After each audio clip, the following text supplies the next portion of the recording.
11 जुलाई 2021 को Richard Branson space में गए अपनी कंपनी वर्जिन गैलेक्टिक के स्पेसक्राफ्ट में। पहले जेफ बेजोस ने घोषणा की थी कि वो अंतरिक्ष में जाएंगे, लेकिन ब्रांसन बाजी मार ले गए। वह जेफ बेजोस से पहले स्पेस में चले गए। बेजोस की कंपनी ब्लू ओरिजिन ने दावा किया कि ब्रांसन अंतरिक्ष में गए ही नहीं, वो तो कारमान लाइन स्पेस की बाउंड्री से पहले ही लौट आए। 20 जुलाई 2021 को जेफ बेजोस अपनी कंपनी ब्लू ओरिजिन के स्पेसक्राफ्ट में गए और उस बाउंड्री को पार करके वापस लौटे। इन कंपनियों की आपसी छिछालेदर से इस बहस ने दोबारा जोर पकड़ लिया है कि पृथ्वी और अंतरिक्ष की सीमा कहाँ है। हमारे एक व्यूअर ने भी कमेंट सेक्शन में लिखा, ब्रांसन ने कारमान लाइन को क्रॉस नहीं किया है, इसलिए टेक्निकली वो स्पेस में पहुंचे ही नहीं। तो पहले हम ये समझने की कोशिश करते हैं कि ये कारमान लाइन क्या है और पृथ्वी अंतरिक्ष की सीमा को कैसे डिफाइन किया गया है। अंतरिक्ष कहाँ से शुरू होता है, इसके ऊपर दुनिया में कोई एक मत नहीं है।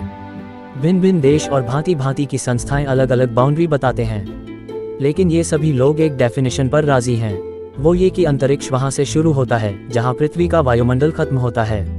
अब दिक्कत यह है कि पृथ्वी का वायुमंडल किसी एक जगह अचानक खत्म नहीं होता, वो धीरे धीरे लुप्त होता है।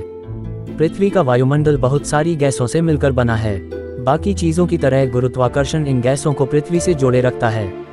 हम समुद्र तल से जितना ऊपर जाते हैं, गुरुत्वाकर्षण उतना कमजोर होता जाता है। इसलिए ऊंचाई पर धीरे धीरे हवा पतली होने लगती है, क्योंकि इन गैसों की मात्रा कम होने लगती है। इस बात पर कहीं भी एक राय नहीं है कि अंतरिक्ष की सीमाएं कहाँ तक हैं। हर देश के हिसाब से इसकी सीमाएं अलग हैं। समुद्र तल से 32 किलोमीटर की ऊंचाई के बीच वायुमंडल की 99% हवा मौजूद है। 32 किलोमीटर से लेकर 1000 किलोमीटर के बीच बाकी बची 1% हवा है।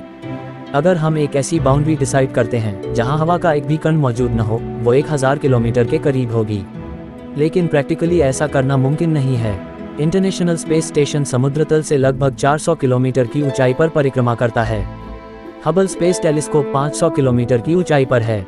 कई सारी सैटेलाइट्स इस 1000 किलोमीटर की बाउंड्री के नीचे ही परिक्रमा कर रही हैं।